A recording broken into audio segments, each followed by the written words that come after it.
तो दोस्तों आपका हमारे चैनल में स्वागत है। अगर आप चैनल पर नए हो तो मेरे चैनल सब्सक्राइब करो, लाइक करो एंड शेयर करो। दोस्तों दिस इज ग्रोथ मास्टर 20। दोस्तों आज हम बात करेंगे कि जो ट्यूसडे का मार्केट कैसा रहा और कौन कौन सी चीज़ें हमें अपडेट मिले हैं और ग्लोबल न्यूज में ऐसा क्या है जो कि हमारे वेडनेसडे मार्केट को इम्पैक्ट कर सकते हैं दोस्तों। और मैं एकदम से ही बताऊंगा कि हमारा आज का इंट्राडे सेशन कैसा रहा, सेक्टर कैसा रहा, ग्लोबल का कैसा रहा, कौन कौन से ग्लोबल न्यूज में मिले हैं और कम्युनिटी में कौन सी न्यूज अभी चल रहे हैं दोस्तों। तो वीडियो को पूरा देखिए दोस्तों। तो आइए वीडियो पर चलते हैं दोस्तों। आज का जो मार्केट रहा, जो इंट्राडे सेशन था ना दोस्तों, वो बहुत ही ज़्यादा वोलेटाइल था। ज़्यादा वोलेटाइल मतलब एकदम ही रेंज, किसी के तरफ भी कोई भी मूव नहीं आ रहा था और बस मतलब एक ही फ्लैट की तरह चल रहा था और बस ऐसे लीड कर रहा था दोस्तों। तो आज ज़्यादातर हो सकता है ऑप्शन सेलर ने ही ज़्यादा पैसा बनाया होगा दोस्तों, और जो ऑप्शन बायर है ना वो बस ट्रैप के अंदर ट्रैप होते रहे होंगे। तो आज बहुत ही मतलब फ्लैट मार्केट था और थोड़ा नेगेटिव भी चल रहा था। ठीक है, तो अभी देख लेते हैं कि हमारा जो क्लोजिंग हमें कितना मिला है सेक्टर के ऊपर। तो निफ्टी 50 का हमें क्लोजिंग मिला है 26,178 जो कि 0.27% डाउन है। उसके बाद हमें सेंसेक्स का हमें क्लोजिंग मिला है 85,063 का जो कि 0.44% डाउन है। उसके बाद बैंकिंग का हमें क्लोजिंग मिला है 60,118 का जो कि 0.12% अप है। उसके बाद फिन सर्विसेज का क्लोजिंग मिला है 27,4945 का जो कि 0.33% अप है। उसके बाद एफएमसीजी का हमें क्लोजिंग मिला है 53,561 का जो कि 0.22% अप है। उसके बाद हमारा आईटी का हमें क्लोजिंग मिला है 37,977 का जो कि 0.54% अप है। उसके बाद मेटल का हमें क्लोजिंग मिला है 11,524 का जो कि 0.28% अप है। फार्मा का हमें क्लोजिंग मिला है 23,126 का जो कि 1.68% अप है। उसके बाद रियलिटी का हमें क्लोजिंग मिला है 914 का जो कि 0.33% डाउन है। एनर्जी का हमें क्लोजिंग मिला है 35,849 का जो कि 0.58% डाउन है। ऑयल एंड गैस का क्लोजिंग मिला है 12,000 जो कि 1.75% डाउन है। ठीक है दोस्तों, अगर हम ऑयल एंड गैस के अगर देखेंगे ना, आज सबसे टॉप लूजर में आ रहा है ये सेक्टर। ठीक है, अभी आ जाते हैं ऑटो का। ऑटो का क्लोजिंग मिला है 28,922 का जो कि 0.09% अप है। उसके बाद डिफेंस का हमें क्लोजिंग मिला है 7,922 का जो कि 0.29% डाउन है। उसके बाद देख लेते हैं कि मिड कैप 100 में क्या हो रहा है। 61,148 उसका क्लोजिंग है जो कि 0.19% डाउन है। उसके बाद स्मॉल कैप 100 का हमें क्लोजिंग मिला है 17,887 का जो कि 0.21% डाउन है। तो अगर हम मिड कैप और स्मॉल कैप को देखेंगे लगभग सेम ही है, तो इसके अंदर कोई भी इतना डिफरेंस नहीं दिख रहा है। तो ओवरऑली मार्केट में थोड़ा प्रेशर तो है डाउन की तरफ। ठीक है दोस्तों, अभी देख लेते हैं ग्लोबल में। ग्लोबल में अगर हम देखेंगे जो यूएसए का मार्केट है, आज का मार्केट में ऑन एन एवरेज 0.22% अप चल रहा है, मतलब ये थोड़ा पॉजिटिव ही है। ठीक है, उसके बाद यूरोप का अगर हम देखेंगे ऑन एन एवरेज 0.50% अप, मतलब यूरोप से बहुत ही पॉजिटिव ले रहा है, यूएसए से भी ज़्यादा पॉजिटिव ले रहा है। उसके बाद देखते हैं चाइना का क्लोजिंग। चाइना का जो मार्केट है वो 1.30% ऑन एन एवरेज पॉजिटिव चल रहा है। ठीक है, उसके बाद इंडिया का जो मार्केट है वो तो 0.30% डाउन में चल रहा है, मतलब फ्लैट टू नेगेटिव इंडिया का जो मार्केट है दोस्तों। ठीक है, अभी आ जाते हैं ग्लोबल न्यूज के ऊपर। तो यूएसए के जो स्टॉक थे दोस्तों, मंगलवार को एकदम से ऊपर भाग रहे थे। ठीक है, और उसका जो मोमेंटम बन रहा था वो पर्टिकुलरली एआई से आ रहा था, एनर्जी से आ रहा था, और जो एक्शन अगेंस्ट वेनेजुएला। ठीक है, जो वेनेजुएला के ऊपर जो अभी जो एक्शन किए यूएसए ने, उसके वजह से वो यूएस में अभी रैली चल रही है। ठीक है दोस्तों, अभी दूसरे न्यूज पर आते हैं। जो वेनेजुएला का जो मामला है दोस्तों, अभी तक कोई भी अपडेट उस पर नहीं आया है, वो वैसा ही है और कुछ भी अभी तक मतलब कंफर्म नहीं है कि अभी आगे क्या होगा। ठीक है, और जो कंट्री है ना दोस्तों, वो एक मेजर ग्लोबल ऑयल प्रोड्यूसर बन सकता है। ठीक है, यूएसए का प्लान अभी वही है। ठीक है दोस्तों, बट इसको करने के लिए बहुत ही टाइम चाहिए और बहुत ही ज़्यादा पैसा भी चाहिए। ठीक है दोस्तों, अभी आ जाते हैं थर्ड न्यूज़ के ऊपर। फेडरल रिजर्व के जो गवर्नर हैं स्टीफन मिरान, वो ये बोले हैं कि यूएस का जो सेंट्रल बैंक है वो इस साल मतलब 2026 में 1% से भी ज़्यादा रेट कट कर सकते हैं। ठीक है, क्योंकि वो ये बोल रहे हैं कि जो अभी का जो करंट पॉलिसी है ना, वो इकोनॉमिक एक्टिविटी के ऊपर बहुत ही ज़्यादा प्रेशर डाल रहा है। तो ये थोड़ा पॉजिटिव न्यूज़ है दोस्तों, क्योंकि जहाँ तक मुझे पता है कि जब ये होता है, मतलब रेट कट होता है ना, वो मार्केट के लिए पॉजिटिव न्यूज़ होता है दोस्तों। ठीक है, अभी आ जाते हैं फोर्थ न्यूज़ के ऊपर। जो इन्वेस्टर है ना, वो अभी एक न्यू डेटा के ऊपर फोकस कर रहे हैं, और वो कौन सा डेटा है? यूएस दिसंबर जॉब रिपोर्ट, जो कि फ्राइडे को आने वाला है। ठीक है, क्योंकि ये एक की डेटा पॉइंट प्रोवाइड करेगा कि जो लेबर का मार्केट है वो अभी कूल हो रहा है या नहीं। ठीक है, देखिए दोस्तों, ये जो डेटा रिपोर्ट है ये इतना इम्पोर्टेंट क्यों है? ये इसलिए इम्पोर्टेंट है क्योंकि वो अभी जो दिस ईयर है ना दोस्तों, उसका जो इंटरेस्ट रेट है वो कितना हो सकता है, उस एक्सपेक्टेशन को सेट करेगा। ठीक है, तो इसीलिए ये डेटा पॉइंट को देखना बहुत जरूरी है इन्वेस्टर के लिए। ठीक है, अभी आ जाते हैं फिफ्थ न्यूज के ऊपर। फिफ्थ न्यूज में ये है कि जो ट्रम्प साहब है ना, उन्हें बहुत ही ज्यादा प्रेशर मिल रहा है। किस वजह से? क्योंकि जो रशियन के जो ऑयल ना, अभी भी इंडिया के टोटल इंपोर्ट के 1/4 के बराबर हो रहे हैं।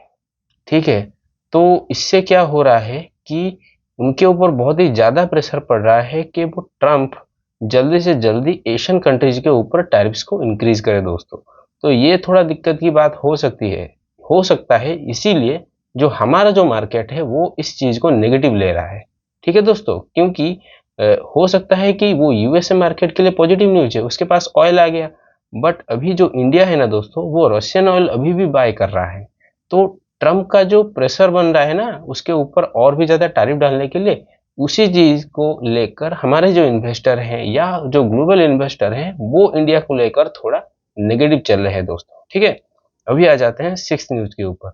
दो चाइना जो है ना दोस्तों, वो वियतनाम के ऊपर और भी इन्वेस्टमेंट कर रहा है।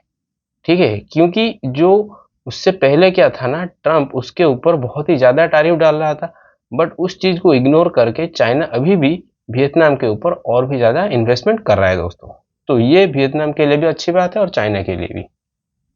अभी देख लेते हैं सेवेंथ न्यूज में। सेवेंथ न्यूज में क्या है कि जो बांग्लादेश है, उनके अंदर एक एनर्जी ग्रुप का समिट बन रहा है। तो वो ये डिसाइड किए हैं कि जो देश का एक फर्स्ट डेटा सेंटर वो अभी बनाएंगे वहाँ। ठीक है, तो अभी आ जाते हैं एट न्यूज के ऊपर। जो चाइना है वो ये बोल रहा है कि जो ताइवान के ऊपर वो अभी स्ट्राइक नहीं कर सकता, अगर वो करता है तो उसे बहुत ही हेवी लॉसेस होने के चांसेस है दोस्तों। तो इससे ये क्लियर हो जाता है कि चाइना अभी तो नहीं सोच रहा कि ताइवान के ऊपर अटैक करेगा या नहीं। ठीक है, अभी आ जाता है नाइन्थ न्यूज के ऊपर। नाइन्थ न्यूज में क्या है कि जो वेनेजुएला के जो मदुरो हैं, मतलब निकोलस मदुरो हैं, वो ये बोल रहे हैं कि वो जो ड्रग चार्जेस में यूएस के कोर्ट में पेश हुए हैं वो उसके लिए गिल्टी नहीं है। ठीक है, अभी आ जाते हैं टेंथ न्यूज के ऊपर। टेंथ न्यूज में ये है कि जो जापान का एआई स्टार्टअप है वो एक ग्लोबल प्लेटफॉर्म बनाना चाहता है डिजिटल मैन्युफैक्चरिंग के लिए। ठीक है, अभी आ जाते हैं इलेवेंथ न्यूज के ऊपर।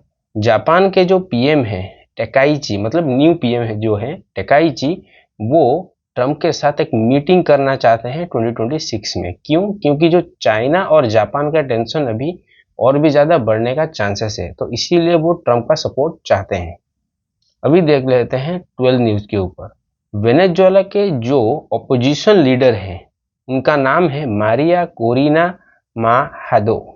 ठीक है, तो वो निकोलस मैदुरो के ओपोनेंट हैं। ठीक है, मतलब पॉलिटिकल ओपोनेंट में बोल रहा हूँ। ठीक है, और वो ये बोल रहे हैं कि वो जितने जल्दी हो सके वो इस देश में लौट के आएंगे, और वो प्रेसिडेंट डोनाल्ड ट्रंप को प्रेज कर रहे हैं कि वो उनके जो एनिमी हैं निकोलस मदुरो को उन्होंने कैप्चर कर लिया है। तो वो बस ये बोल रहे हैं कि जितने जल्दी हो सके वो देश के अंदर आएंगे और एक फ्री इलेक्शन को जीतकर वहाँ के प्रेसिडेंट बन जाएंगे। जैसे कि आपको पता ही होगा कि ये जो मदुरो के जो अपोजिशन में है वो एक्चुअली ट्रम्प सपोर्टर है, तो इससे ट्रम्प को भी बहुत ही ज़्यादा बेनिफिट मिलने के चांसेस हैं अभी। ठीक है दोस्तों, तो अभी आ जाते हैं 13 न्यूज़ के ऊपर।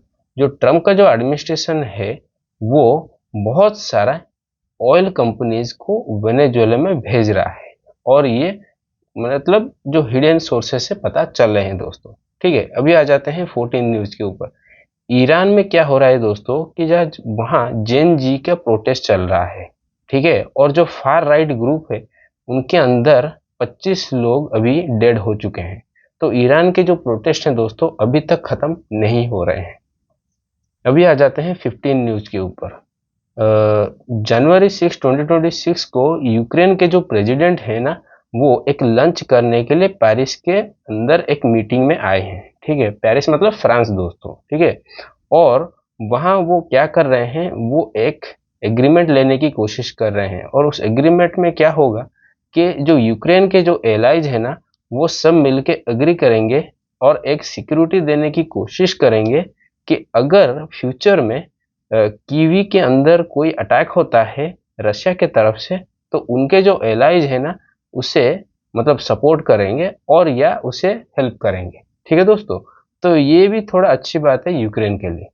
अभी देख लेते हैं 16 न्यूज के ऊपर। जो 16 न्यूज में ये है दोस्तों कि सऊदी अरेबिया अभी अपना फाइनेंशियल मार्केट को फॉरेन ट्रेड के लिए ओपन करने वाला है नेक्स्ट मंथ, ठीक है। तो ये सऊदी अरेबिया के लिए अच्छी बात है। उसके बाद देख लेते हैं 17 न्यूज को। जो यूरोपियन लीडर हैं वो ट्रंप को ये बोल रहे हैं कि जो ग्रीनलैंड का जो बॉर्डर है उसको रेस्पेक्ट करें, मतलब उसको क्रॉस करने की कोशिश ना करें, वरना नाटो के साथ प्रॉब्लम इंक्रीज हो सकता है। अभी आ जाते हैं कमोडिटी के ऊपर। तो कमोडिटी न्यूज में पहला न्यूज है कि ऑयल प्राइसेस अभी बहुत ही ज़्यादा राइज हो रहे हैं क्योंकि वेनेजुएला के अटैक के कारण। उसके बाद देख लेते हैं गोल्ड के ऊपर। और गोल्ड के प्राइसेस भी भाग रहे हैं दोस्तों क्योंकि ये जो यूएसए का जो एक्शन रहा वेनेजुएला पर, वो भी बहुत ज़्यादा डिमांड इंक्रीज कर रहा है गोल्ड के ऊपर। उसके बाद आ जाते हैं थर्ड न्यूज के ऊपर। निकेल जो है दोस्तों वो भी 9% भाग रहा है ऊपर की तरफ क्योंकि जो चाइना है उसे बहुत ही ज़्यादा बाइंग कर रहा है, और मेटल भी जो हो वो भी भाग रहा है, ठीक है। अभी आ जाते हैं फोर्थ न्यूज के ऊपर। जो कॉटन है ना दोस्तों वो भी 8 वीक हाई पर चल रहा है अभी, ठीक है, क्योंकि ओवर सप्लाई हो रहा है, ठीक है। तो ऐसा है दोस्तों कि कॉटन के प्राइसेस भी बहुत ही ज़्यादा पॉजिटिव अभी चल रहे हैं।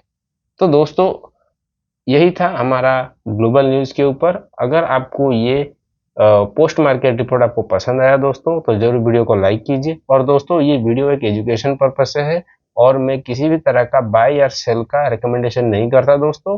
तो इस वीडियो के एजुकेशन की तरह लीजिए दोस्तों। तो दोस्तों अगर आपको इन्वेस्टमेंट सीखना है स्टेप बाय स्टेप, या आपको स्विंग ट्रेडिंग सीखना है, तो आप मुझे मेरे सोशल मीडिया पर जरूर कॉन्टैक्ट कर सकते हैं दोस्तों। तो अगर आपको वीडियो अच्छा लगा तो शेयर कीजिए, लाइक कीजिए एंड सब्सक्राइब भी कीजिए दोस्तों। जय हिंद।